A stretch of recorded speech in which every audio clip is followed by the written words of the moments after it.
Thank you, Mr. Chairman. I want to just rise briefly to, in light of the deadline of next week and the decision to close Superior Avenue at Public Square, I just want to rise and mention some folks that don't seem to get mentioned through all this process. And even though Director Griffin and my colleagues seems to think there's something more important than what I have to say, let me do this. It's not about, in my opinion, this is my opinion, I think I reflect my constituents on this issue. I remember when I voted on this, there was a promise made to me that we wouldn't close both streets, Ontario and Superior. I remember the debate in this council that we would spend the $50 million because it's the public square. We even provided an opportunity to do some naming rights to get some more money, and that was used by some. We made a promise, the administration made a promise to the legislative branch. If you pass this legislation, we will just close one of the streets. Because I specifically spoke about closing both.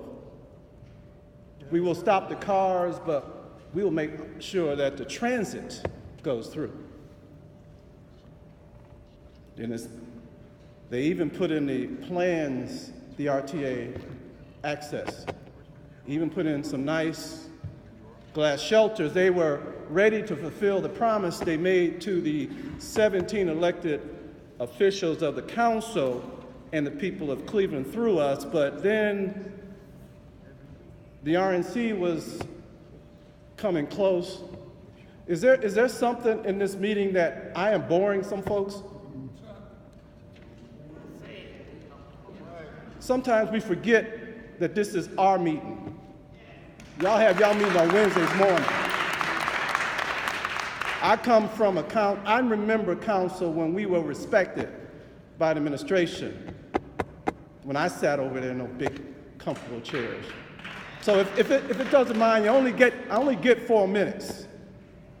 Y'all want to talk tomorrow. I am serious.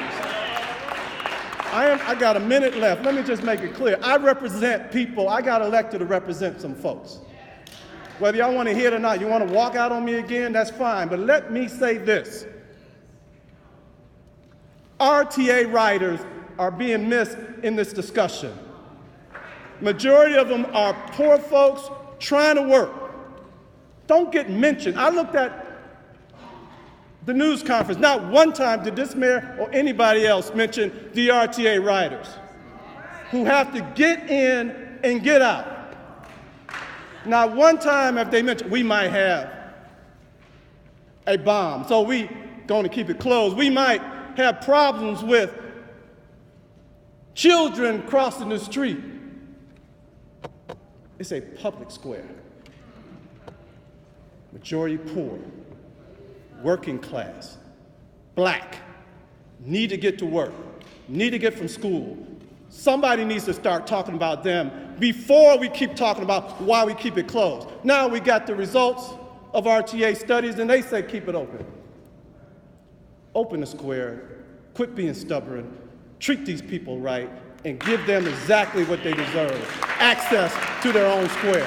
Thank you.